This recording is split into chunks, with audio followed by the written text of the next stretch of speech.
What if history's greatest story is incomplete? For centuries, we've been told that Mesopotamia was the one and only birthplace of civilization, the land of kings, temples, and writing. But in the shadow of Iran's mountains, another truth is emerging. A forgotten kingdom, buried for 5,000 years, has begun to speak again. Its artifacts rival the art of Mesopotamia, its monuments dwarf the ziggurats, and its myth may have inspired legends we thought belonged only to Sumer. Was this the real Arata, the mythical land of gold and glory? Or have we stumbled upon an entirely new cradle of human civilization, the mysterious land of Arata? When people talk about the birth of civilization, one name almost always comes first: Mesopotamia. For more than a century, scholars have called it the cradle of humanity, the place where cities, kings, temples, and even writing itself first appeared. Between the Tigris and Euphrates rivers, southern Iraq seemed to hold all the answers about how humans transformed from scattered tribes into organized societies. History books confidently repeated the same story. Civilization began here, and from here it spread to the world. But what if that story was incomplete? What if another great civilization was rising at the very same time, hidden behind mountain ranges and deserts, flourishing far from Mesopotamia's fertile plains? Ancient legends from Sumer whisper about such a place. They spoke of a land called Arata, a kingdom so wealthy and advanced that even the great city of Uruk desired its treasures. Protected by towering mountains, Arata was said to overflow with gold, silver, lapis lazuli, and artisans whose work rivaled the gods. Its temples glitter with precious stones, its palaces were unmatched in beauty, and its people lived in a kingdom blessed with abundance. Yet, for thousands of years, no ruins, no inscriptions, no proof was ever found. Archaeologists dismissed Arata as nothing more than a poetic invention, a mythical land crafted in Mesopotamian epics. To many, it was the Sumerian version of Atlantis, a fascinating legend but nothing more. That belief began to crumble at the dawn of the 21st century.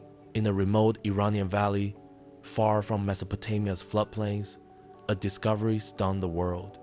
Exquisite stone vessels, carvings, and artifacts emerged from the earth, their artistry more refined than anything in Mesopotamia. The objects were not imitations, they were original, born of a culture with its own style, its own vision. Suddenly, scholars were forced to ask uncomfortable questions. Could Arata have been real after all? Could history have ignored an entire cradle of civilization simply because it lay hidden beneath Iran's soil? And if so, how different would our understanding of human progress be if Jiraf, the valley of this forgotten civilization, had been discovered earlier? The possibility was no longer a myth. The mountains that once shielded Arata's secrets were slowly surrendering them, one artifact at a time. The rediscovery of this forgotten world did not begin with scholars or universities. It began with a dream. In a small village near the Halil River, a woman dreamed that a voice instructed her, "Go to the riverbank, dig into the soil, and take what you find." Her son, curious and desperate for hope in a time of hardship, decided to follow the vision. What he pulled from the earth was unlike anything the villagers had ever seen: a beautifully carved stone object, its patterns intricate, its design ancient. He sold it quickly for what seemed like a generous amount. But the sale was only the beginning. Word spread through the valley like wildfire. If one treasure lay hidden in the soil, surely many more awaited discovery. Soon, the quiet banks of the Halil were crowded with villagers armed with shovels, picks, and even their bare hands. After years of drought, the river has suddenly overflowed, tearing through its banks and exposing long buried cemeteries. Families who had been struggling for survival now found themselves digging through graves that had remained untouched for millennia. To them, these objects were lifelines, not relics. A single artifact could pay for food, medicine, or a child's school fees. Men dug under the scorching sun, women joined in, and children scraped the soil with whatever tools they could find. What they pulled out was astonishing stone vessels covered with animals, mythical creatures, and intricate designs unlike anything known before. But the villagers didn't see priceless heritage. They saw survival. They sold the artifacts to traders for a few dollars, unaware that in the markets of Tehran, Europe, and beyond, the same objects would sell for thousands of times more. In many ways, it was both a miracle and a tragedy. On one hand, the river's flood had uncovered a civilization lost to time. On the other hand, its treasures were vanishing into the black market before anyone could understand their meaning. The people of the valley were unknowingly giving away the keys to their own forgotten past. This mix of desperation and discovery marked the beginning of what would become one of the most important archaeological revelations of the modern era. But it also set the stage for conflict, looting, and a race against time to save what remained of Harada's legacy. Looters, smugglers, and lost history. The first discoveries along the Halil River spread through the valley like a spark in dry grass. What began with villagers digging for survival quickly turned into a frenzy. Soon, hundreds of families were camped along the riverbanks, each hoping to unearth something that could change their lives. For them, this was not history, it was hope in the middle of poverty. But when survival meets treasure, outsiders are never far behind. Word of the artifacts traveled beyond the mountains, catching the attention of traffickers who knew exactly what such relics could fetch on the international market. Smugglers, many of them tied to the opium trade routes from Afghanistan, began pouring into the valley. They carried cash, promises, and deception. To the villagers, the men seemed like saviors offering money in exchange for strange stones. In reality, they were stripping the valley of priceless heritage. For a few $100s, these traffickers bought artifacts that would later sell for hundreds of thousands in Western art markets. Ancient stone vessels, figurines, and ornaments changed hands in dimly lit rooms, disappearing into private collections and auction houses. Each sale erased another piece of history from its rightful place. The destruction was devastating. The looters tore open cemeteries that had remained sealed for 5 millennia. Graves were gutted, skeletons scattered, and burial contexts destroyed. Archaeologists later lamented that the true tragedy was not the loss of objects, but the loss of knowledge. A vessel removed from its grave without records loses its story, who it was buried with, what offerings surrounded it, what position the body lay in. These details reveal religion, social structure, and daily life. Without them, history is silenced. By the time the Iranian authorities became aware of the situation, the damage was overwhelming. Cemeteries, once rich with information, had become scars of empty pits. Hundreds, maybe thousands, of artifacts were already smuggled out of the country. The valley was bleeding history, and there seemed to be no way to stop it. Professor Yusuf Majizadeh enters the scene. In early 2001, a turning point arrived. Iranian authorities managed to seize nearly 200 artifacts during a raid on smugglers. Unsure of their value, they called in a specialist, Professor Yusuf Majizadeh, an archaeologist renowned for his expertise in Mesopotamian cultures. When the professor first laid eyes on the collection, he was stunned. His heart, he later admitted, nearly stopped. The stone vessels were unlike anything he had ever studied. Carved from chlorite, a dark green stone, the objects displayed intricate bas-reliefs with astonishing sophistication. Snakes intertwined with eagles, mythical creatures stood frozen in battle, and geometric patterns flowed with perfect symmetry. What shocked Majizadeh most was their originality. These were not Mesopotamian copies. Their artistry rivaled, and in some cases surpassed, the craftsmanship of Sumer. They belonged to a culture that had developed its own artistic language. He recognized similar objects scattered across distant-sized temples in Mesopotamia, tombs in Oman, even along the Indus Valley. But no one had ever known where those pieces came from. Now, at last, the puzzle fit together. They had originated in Jiroft. The implications were revolutionary. For decades, scholars believed Mesopotamia stood alone at the dawn of civilization. Yet here was evidence of another culture just as advanced, producing art with unmatched creativity. Could it be that Mesopotamia was not unique, but one of several cradles of human progress? Majizadeh felt both excitement and dread. Excitement at the possibility of rewriting history, and dread at the realization of how much had already been lost to looters.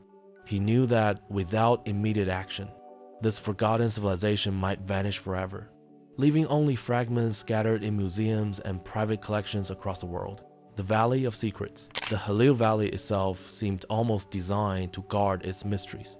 Surrounded by mountain ranges that rise more than 4,000 meters and bordered by harsh deserts, it was a natural fortress. For centuries, its isolation kept it hidden from foreign eyes. But geography can also be destiny, and the valley's position between Mesopotamia to the west and the Indus Valley to the east made it a crucial crossroads. Archaeologists soon realized that the region was far from a forgotten backwater. It was strategically located on trade routes that connected some of the ancient world's greatest civilizations. The valley's fertile plains, fed by the Halil River, made it an oasis in a harsh environment. Like Mesopotamia's Tigris and Euphrates, the Halil gave both life and destruction its unpredictable floods, forcing innovation, engineering, and resilience from those who lived along its banks. Excavations revealed not just scattered settlements but signs of urban planning. Beneath layers of soil, researchers found traces of large communities dating back 5,000 years, with hints that even older remains lay buried deeper. The valley, it seemed, had supported a thriving society at the very same time. Mesopotamia was rising. To scholars, this was a revelation. The story of civilization was no longer confined to the Fertile Crescent. Here, in the shadow of Iran's mountains, another great society had taken root, one that may even predate parts of Mesopotamia itself. And yet, one haunting question lingered. Was this valley truly the legendary Arata that the Sumerians spoke of? Or was it an entirely separate kingdom, now resurfacing from the depths of time? Either way, the Halil Valley was no longer silent, it was demanding to be heard. The Great Mounds of Konar Sendel. About 30 kilometers south of Jirov lies a small village called Konar Sendel. To a casual observer, it looks ordinary, except for two enormous mounds rising above the plain. For centuries, villagers thought of them as natural hills, perhaps ruins of no importance. But when archaeologists finally investigated, the truth was jaw-dropping. The first trenches revealed enormous adobe brick walls, perfectly aligned and astonishingly well preserved. Each row of bricks suggested not amateur builders, but master engineers. Calculations show that nearly 5 million bricks had been used in construction. This wasn't a house or even a temple. It was something monumental. Layer upon layer, the excavation uncovered the remains of a massive citadel, a structure of colossal scale. Its foundations stretched hundreds of meters in each direction. Some experts compared it to the Great Ziggurats of Mesopotamia, but the comparison almost felt unfair. The base of Mesopotamia's largest ziggurats rarely exceeded 120 meters. The citadel of Konar Sendel, however, measured nearly 400 by 400 meters, far larger and significantly older. This raised unsettling questions. How could a society once dismissed as a myth have built something more advanced than Mesopotamia? The scale suggested not just technical skill, but a highly organized labor force, rulers capable of mobilizing thousands, and an economy strong enough to sustain such projects. For many archaeologists, the citadel seemed less like a simple temple and more like the royal seat of power. Could this have been the palace of Arata's king, the legendary ruler who so impressed the Sumerians? If so, then the myth was no myth at all. It was history buried under centuries of silence, daily life, and agriculture. While the monuments dazzled, smaller discoveries revealed how ordinary people lived. Archaeologists examined fragments of adobe bricks and found barley seeds embedded in them, clear evidence that agriculture was central to life here. People cultivated cereal crops, domesticated goats and cattle, and stored food for future use. Yet this was no isolated farming village.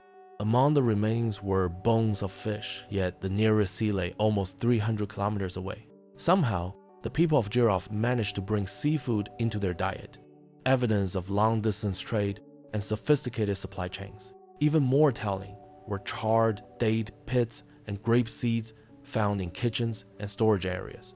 These discoveries painted a vivid picture. People enjoyed dates, grapes, and other delicacies thousands of years ago. Representations of date palms carved into chlorite vessels confirmed their cultural importance. What's remarkable is that date cultivation, once thought to have begun elsewhere, may actually have deep roots in this valley. The discoveries also revealed a society that valued stability. Hunting was rare. Most remains pointed to domesticated animals. This indicated a shift to a fully agricultural lifestyle, much like Mesopotamia. Families here were not only feeding themselves, they were building the foundations of an urban civilization. One can almost imagine the scenes. Farmers tending barley fields under the shadow of the great citadel, herders guiding goats through the valley, and traders arriving with goods from faraway lands. This wasn't just survival, it was prosperity, trade, networks, and wealth. Perhaps the most convincing evidence of Giraffe's sophistication came from its role in international trade. Archaeologists discovered dozens of cylinder seals, small stones with intricate carvings used to stamp ownership onto goods. Each seal was unique, like a signature, showing that merchants had a system for recording transactions. These seals revealed that Giraffe was not an isolated culture, but a central hub in a vast economic network. Its connections stretched in every direction: west to Mesopotamia, east to the Indus Valley, north toward Afghanistan, and south to the Persian Gulf. Traders from distant lands traveled through the valley to acquire its prized resources. At the heart of this economy was chlorite, the dark stone abundant in the region. Local artisans carved it into bowls, vessels, and figurines that were unlike anything else in the ancient world. These objects traveled far and wide, ending up in Mesopotamian temples, Indus Valley settlements, and Arabian tombs. Their spread proved the valley's global influence. But the artifacts weren't just trade items, they were works of art. The vessels displayed scenes of animals, plants, and mythological creatures with a complexity unseen elsewhere. Each piece was evidence of a society with imagination, skill, and a deep appreciation for symbolism. Some motifs even echoed myths that later appeared in Mesopotamia, raising the possibility that Giraffe influenced the legends we still know today. This was no provincial backwater. This was an economic powerhouse, an artistic center, and a meeting point for cultures. To call it a forgotten civilization almost feels unjust. It was a civilization that helped shape the very world we now call ancient. Art and myth. Among the thousands of artifacts pulled from the Halil Valley, the most breathtaking were the carved vessels and bas-reliefs. These were not ordinary decorations. They were stories in stone, myths, symbols, and visions of a people whose imagination was as vast as their engineering skills. Some vessels depicted serpents locked in combat with eagles, wings outstretched, scales detailed with astonishing precision. Others showed half-human, half-scorpion beings standing as guardians. To modern eyes, these may seem like fantasy, but to archaeologists, they rang a familiar bell. The Scorpion Man, for example, is a character who appears in the Epic of Gilgamesh, guarding the gates of the underworld. In Mesopotamia, only a single known depiction of this figure exists, but in Giraffe, dozens were found suggesting that this imagery was deeply rooted in the valley's culture long before it surfaced in Sumerian epics. Another carving seemed to portray the legend of Etana, a Mesopotamian king who ascended to the heavens on the back of an eagle. The story includes a serpent, betrayed and vengeful, hiding in a dead animal to ambush its enemy. Yet here, on Giraffe vessels, the imagery appears centuries earlier. Could it be that the myth itself originated in Giraffe and later traveled west to Mesopotamia? This possibility forced scholars to rethink not just trade routes, but cultural exchange. Legends we associate with Mesopotamia, the foundation of world mythology, may have been borrowed or inspired by Giraffe storytellers. And then there was the artistry itself. Unlike Mesopotamian carvings, which often favored rigid forms, Giraffe's art flowed with life. Animals leapt across stone, plants swayed, and mythical creatures carried expressions full of emotion. The details suggested not just skill, but an artistic philosophy, one that embraced movement, imagination, and dynamism. Each artifact whispered the same truth. Giraffe was not copying anyone. It was a civilization with its own mythology, its own worldview, and perhaps a cultural influence greater than we ever imagined. The birth of writing? In 2005, archaeologists at Konar Sandal made a discovery that stunned the academic world. From the crumbling remains of a citadel wall, a fragment of fire brick was pulled. On its surface were etched clear markings, symbols, arranged with intent. To the trained eye, they were unmistakable. This was writing. The script was unfamiliar. It resembled Elamite, one of the earliest writing systems of Iran, but the signs were simpler and older. If authentic, it suggested that the people of Jiroft may have developed their own form of writing at the dawn of the 3rd millennium BC, possibly even earlier than Sumer's cuneiform. The implications were staggering. For generations, scholars have taught that writing was born in Mesopotamia, around 3200 BC. That belief was the cornerstone of Mesopotamia's claim as the world's first civilization. But now, in the Iranian mountains, a rival script had appeared. Could this mean writing had multiple birthplaces?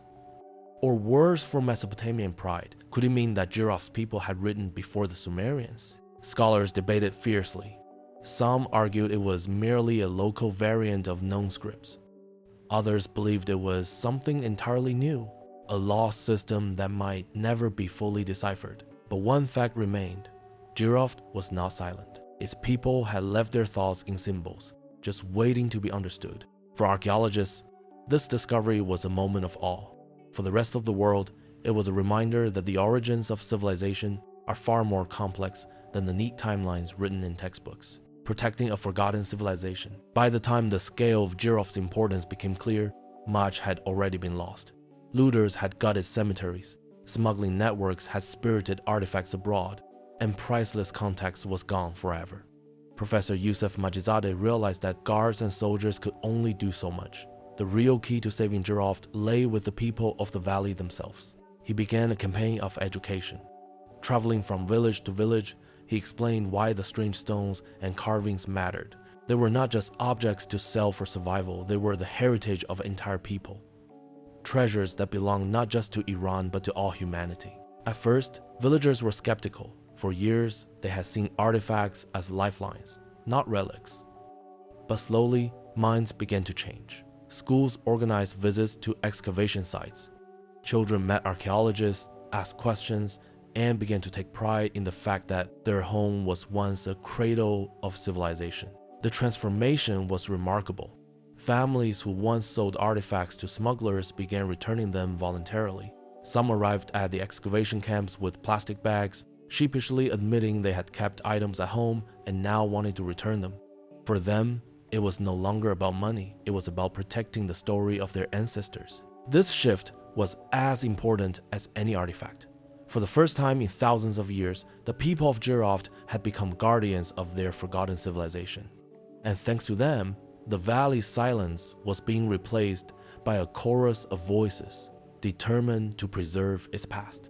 A civilization reborn. By the mid-2000s, Jiroft was no longer an obscure Iranian valley. International conferences drew scholars from across the globe to study its relics. Thousands of artifacts were displayed, each one a testament to a civilization that had once thrived alongside Mesopotamia. Debates erupted among historians. Was this truly Aratta, the fabled kingdom of Sumerian legend? Had scholars been wrong to give Mesopotamia all the credit as the sole cradle of civilization? One thing was clear: the Halil Valley had given the world far more than anyone expected. For centuries, it had been forgotten. Now it demanded recognition. The return of Aratta. Today, the discoveries of Jiroft stand as a reminder that history is never complete. What was once dismissed as a myth has risen from the soil as an undeniable reality. Aratta, whether in name or in spirit, has re-emerged. This forgotten Iranian civilization challenges the very foundation of what we thought we knew about human history. It proves that Mesopotamia was not alone. Beyond the deserts and mountains, other cradles of culture flourished, only to be buried and silenced by time. Could it be that the first spark of writing, myth, and monumental architecture was lit here, in the shadow of the Halil River? The answer may take decades, perhaps centuries, to uncover. But one truth is certain: Jiroft is no longer forgotten. It has claimed its place in the memory of humanity. So what do you think? Could Jiroft be the missing piece that rewrites the origin of civilization? Share your thoughts below. And if you want to uncover more forgotten stories of the ancient world, don't forget to like this video and subscribe for more.